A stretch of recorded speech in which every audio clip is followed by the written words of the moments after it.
गंगा नदी के किनारे एक प्यारा सा तोता रोज उड़कर आता, गंगा मैया का पानी पीता और बड़ी देर तक बैठा रहता था। वहीं पास में एक पंडित जी ने अपना तंबू गाड़ रखा था। वो पूजा कराते और चंदन लगाते थे और उसके बदले में कुछ दक्षिणा पाए जाते थे। वो रोज उस तोते को देखते और उनके मन में प्रश्न उठता था कि ये तोता यहाँ रोज क्यों आता है। पंडित जी ने अपने झोले से एक अमरुद निकाला और तोते को दिखाकर रख दिया। तोता धीरे धीरे आया और अमरुद खाने लगा। अरे तोते, तुम रोज आते हो, गंगा जल पीते हो और कुछ देर बैठकर चले जाते हो, क्या इसके पीछे कोई कारण है? तोता बोला, हाँ पंडित जी, इसके पीछे कारण है। मैं आपको बताता हूँ। पिछले जन्म में मैं एक ब्राह्मण का बेटा था। मेरा नाम गंगाराम था। मेरा एक छोटा भाई, इसका नाम जमुना प्रसाद था।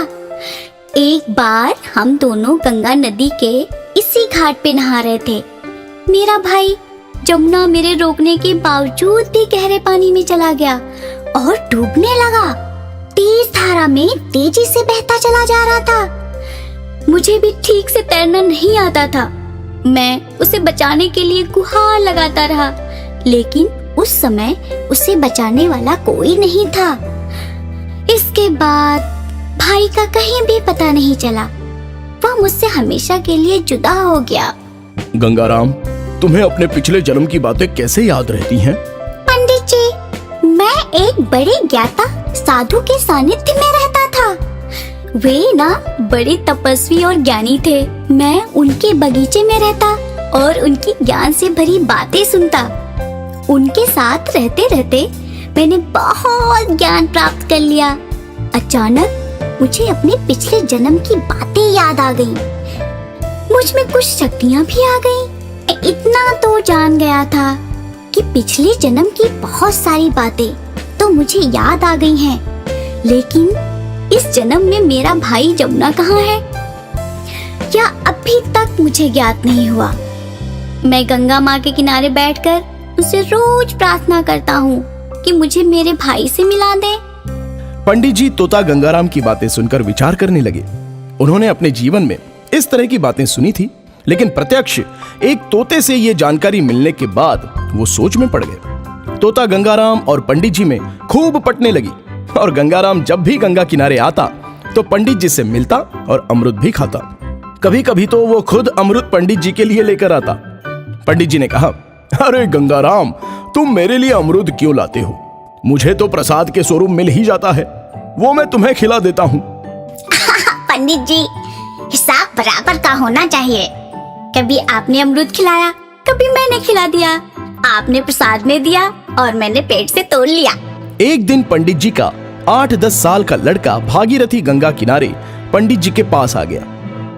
बाबूजी, घर में आटा और दाल दोनों खत्म हो चुके हैं। मैंने तो नमक चावल खाया और ये देखिए आपके लिए भी लाया हूँ। मेरी कमीज बहुत पुरानी हो गई है, दिवाली आ रही है, नए कपड़े सिलवा दो ना। ठीक है बेटा, कुछ दिन तक रुक जाओ। किसी जजमान ने कपड़े दे दिए तो उसी कपड़े की कमीज सिलवा लूंगा। आजकल जजमान भी कम होते जा रहे हैं। लोग गंगा मैया में नहा रहे हैं, लेकिन हमें भूल जा रहे हैं। पंडित जी, अब आप चिंता मत करिए। अब आपको सारे जजमान याद करेंगे और यहीं आएंगे। आपको अच्छी खासी दक्षिणा भी मिलेगी और जिंदगी अच्छे से कटेगी। गंगाराम, तुम्हारे मुंह में घी शक्कर। काश ऐसा होता तो मेरी गरीबी दूर हो जाती।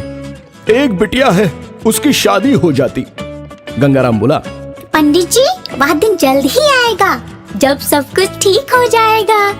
आपके बेटे भागीरथी को देखकर ना मुझे बड़ा अलग सा अनुभव हुआ है। मेरे खून में एक लहर सी दौड़ गई है। बड़ा होनहार बालक है। गंगाराम, ये गंगा मैया की ही तो देन है। एक बार गंगा मैया में बहुत बाढ़ आ गई। बहुत से लोग बेघर हो गए। कई लोगों की जानें भी चली गई। कई लोग अपनों से बिछड़ गए। एक छोटा सा 6 महीने का बच्चा एक लकड़ी पर बहता हुआ मुझे दिखाई दिया। वो रो रहा था। मुझसे देखा नहीं गया और मैंने उसे जाकर उठा लिया। मैंने चारों तरफ पूछताछ की, लेकिन कोई जानकारी नहीं मिली। तब मैंने उसे अपने ही घर में रख लिया, अपना बेटा बना लिया। मेरी धर्मपत्नी ने भी उसे सीने से लगा लिया और अपना लिया। कभी कभी मुझे बहुत दुख होता है कि गरीबी के कारण मैं उसका ठीक से लालन पालन नहीं कर पा रहा हूँ। वो किसी बड़े घर का लड़का है और उसकी किस्मत में गरीबी आ गई। गंगाराम बोला, पंडित जी सब ठीक हो जाएगा। गंगा मैया की कृपा से आपके दिन भी लौट आएंगे। और दूसरे दिन गंगाराम अपनी चोंच में एक मोती लेकर पंडित जी के सामने हाजिर हो गया। गंगाराम बोला, पंडित जी यह मोती संभाल कर रख लीजिए। आपकी जिंदगी में यह बड़ा परिवर्तन ला सकता है। पंडित जी ने जैसे ही मोती अपनी जेब में रखा, एक अमीर जजमान उनके सामने आ गया। पंडित जी ने उसे कथा सुनाई और उससे बड़ी अच्छी दक्षिणा पाई। इसके बाद कई जजमान आने लगे और पंडित जी को बहुत अच्छी दक्षिणा मिलने लगी। उन्हें स्वर्ण और चांदी का भी दान मिला। धीरे धीरे उनकी स्थिति बहुत अच्छी हो गई। अच्छा घर, अच्छा सामान, अच्छे कपड़े, सब कुछ अच्छे ढंग से चलने लगा। जीवन का रंग अच्छे ढंग से बदलने लगा। गंगाराम, तुम तो जादूगर निकले, बहुत बड़े भविष्यवक्ता भी हो। जैसा कहा वैसा ही हुआ। तुम हमेशा मेरे साथ रहना। तुम्हारा साथ पाकर मैं परम भाग्यशाली बन गया हूँ। एक दिन पंडित जी का लड़का भागीरथी गंगा किनारे आया और नहाने के लिए उतर गया। वो आगे जा ही रहा था, लेकिन गंगाराम उसे रोक रहा था। भागीरथी नहीं माना और आगे चला गया। पानी गहरा था, वो डूबने लगा। पंडित जी चिल्लाए, अरे बाप रे, मेरे बच्चे को बचाओ, वो डूब रहा है। गंगाराम की आंखों से रोशनी निकली और बच्चे पर पड़ गई। गंगाराम बोला, हे गंगा मैया, मेरे भाई को बचा लो। अब दोबारा मैं इसे डूबते हुए नहीं देख सकता। भले ही मेरे प्राण ले लो, परंतु इसे बचा लो। अचानक चमत्कार हुआ। भागीरथ पानी के ऊपर से बड़े आराम से गंगाराम की तरफ आने लगा, जैसे उसे कोई अपनी गोद में लेकर आ रहा हो। पंडित जी भी अद्भुत नजारा देखकर आश्चर्य में पड़ गए। खुशी के मारे उनसे कुछ बोला ही नहीं जा रहा था। वो आगे बढ़े और उन्होंने भागीरथी को उठाकर कलेजे से लगा लिया। गंगाराम बोला, बहुत बहुत धन्यवाद गंगा मैया, जो आपने मेरे भाई को बचा लिया। पंडित जी, यही भागीरथी मेरा पिछले जन्म का भाई है। मेरा जमुना, मेरा राजदुलारा, मेरी आंखों का तारा है। इस जन्म में भागीरथी बनकर आपकी दुनिया आबाद करने चला आया है। पंडित जी बोले, गंगाराम, तुम भी मेरे बेटे बन जाओ। आज से मेरे दो बेटे हैं और एक बेटी। हम सब अब साथ साथ रहेंगे। गंगा मैया में डुबकी लगाने का बहुत बड़ा फायदा हुआ। मुझे एक जादूगर प्यारा भैया मिल गया। सभी लोग हंसने लगे, मुस्कुराने लगे और खुशियां मनाने लगे। तो बच्चों, उम्मीद करते हैं आपको यह कहानी पसंद आई होगी। अगर आपने हमारे चैनल को सब्सक्राइब नहीं किया है तो चैनल को सब्सक्राइब करें, बेल आइकन पर क्लिक करें, जिससे हमारी आने वाली वीडियो सबसे पहले आपको मिल सके। तो मिलते हैं ऐसे ही नई कहानी के साथ नेक्स्ट वीडियो में। आप सभी को बाय बाय।